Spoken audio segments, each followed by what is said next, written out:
ثانی انٹرنیشنل حج عمرہ tours and travels. حج عمرہ جانے کے خواہشمند حضرات اسکرین پر دیے گئے نمبرز پر کال کریں۔ اب ہوتا یہ ہے کہ ہمارے جوشیلے غیر تربیت یافتہ نوجوان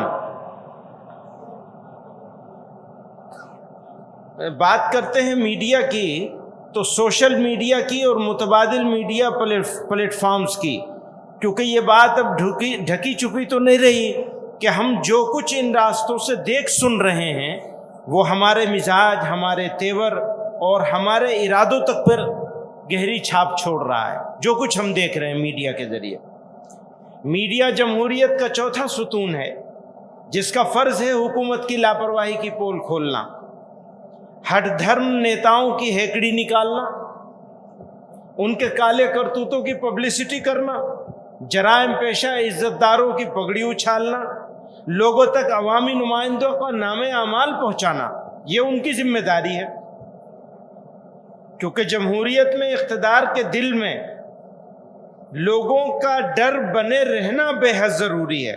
اس کو دوسرے الفاظ میں سیاسی جواب دہی کہیں گے۔ ادھر ڈر نکلا اور ادھر منمانی شروع ہوئی۔ آج ایسے ہی ہو رہا ہے، سارا ڈر نکل گیا ہے۔ میڈیا نے اپنی طاقت کو حکمرانوں کے ہاتھوں گروی رکھ دیا ہے۔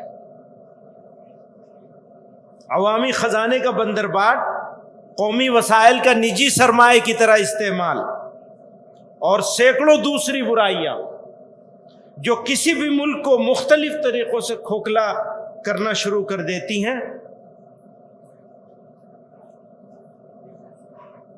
سوچئے ہمارا میڈیا موجودہ سیاسی صورتحال کو بہتر بنانے میں کیا کردار کر رہا ہے، بجائے بہتر بنانے کے بربادی کی طرف لے جایا جا رہا ہے۔ تو ہم میڈیا سے یہ کہنا چاہتے ہیں کہ اسے بدلاؤ لانا پڑے گا۔ اگر وہ بدلاؤ نہیں لائے گا تو ملک کے ساتھ غداری کے مترادف ہے۔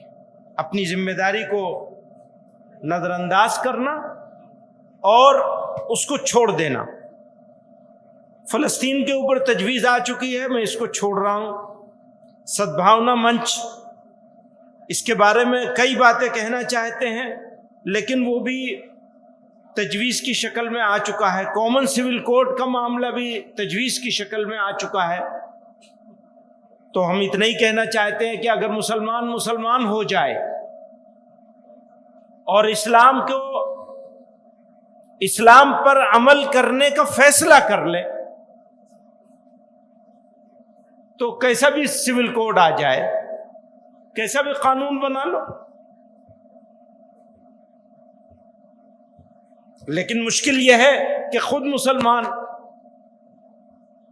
تو اندرونی بحران سے ہم کو نکلنا ہوگا۔